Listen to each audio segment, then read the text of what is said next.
As you've probably heard by now, Jimmy Kimmel Live has been suspended indefinitely after comments made about Donald Trump. The MAGA gang desperately trying to characterize this kid who murdered Charlie Kirk as anything other than one of them and doing everything they can to score political points from it. On a human level, you can see how hard the president is taking this. My condolences on the loss of your friend Charlie Kirk. May I ask, sir, personally, how are you holding up over the last day and a half, sir? I think very good. And by the way, right there, you see all the trucks? They've just started construction of the new ballroom for the White House. He's at the fourth stage of grief, construction. On top of this blatant assault on free speech, reporting on this has been misleading at times. AP News tweeted out, breaking, ABC has suspended Jimmy Kimmel's late night show indefinitely following comments he made about Charlie Kirk's killing. CNN published a piece that says ABC yanks Jimmy Kimmel's show indefinitely after threat from Trump's FCC chair. And none of this is surprising because it was all in Project 2025 and laid out explicitly for us. After Trump's November 2024 win, he tapped FCC's Brendan Carr to lead the agency. Among the things Trump said about him is that he was a warrior for free speech. Is the warrior in the room with us? Quote, the FCC mostly stays out of the public spotlight, but roars back into public view with controversies over television and radio broadcasts. While it's an independent agency overseen by Congress, Trump has made it clear he would like to bring it under tighter White House control and use it to punish TV networks that have fact-checked him or otherwise covered him in a way that sparks his ire. It has only been 9 months, and we have countless examples of media companies capitulating because their parent companies are trying to get deals through for mergers through the FCC. Here's another one.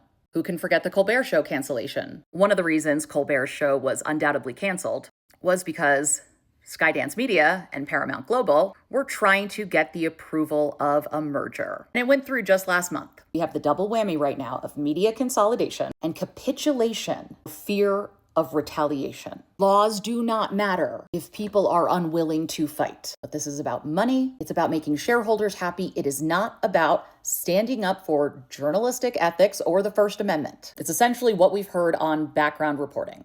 This is an important tweet. It was not about grassroots backlash or cancel culture, which conservatives are oddly silent about today because it was never really about free speech for everyone. ABC caved to threats from the head of the FCC, because we can no longer rely on the FCC to be impartial. A free and fair press is the bedrock to a healthy democracy. There's a reason the First Amendment is all about free speech. Part of being proud to be an American is at least I know I'm free to say things, except for like screaming fire in a movie theater when there's no fire and people can get injured. This is from Aaron Parnas. On top of everything, and this is not a rumor, Sinclair demands a donation from Kimmel to Kirk's family, Turning Point USA, because of his comments, if he wants to get back on air.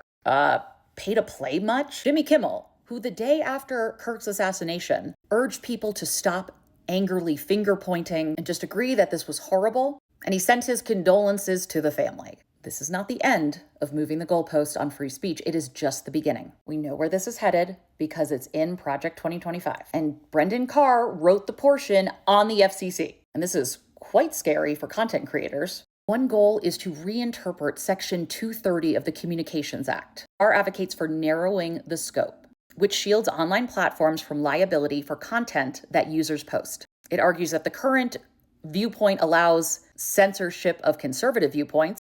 What? Considering some of the biggest content creators are conservative, I'm not really sure how this plays out. The playbook is there. A lot of their stated goals are well underway, like defunding PBS. Quote, the proposals advocate for reform, effectively elimination of the fundamental journalistic principle of a firewall between editors who make decisions about news media content and front office business managers and administrators who typically manage the business aspects of a media outlet and deliberately stay out of such decisions to ensure journalistic independence. As justification for why such firewalls should be removed on page 239, Project 2025 states, VOA's, Voice of America, White House correspondent was posting content highly critical of and personally insulting to the U.S. president. And in case you're thinking, well, it's just comedy, who cares? The first thing to go in the state's takeover of media in Russia was a puppet show that Putin didn't like because it regularly made fun of him. This is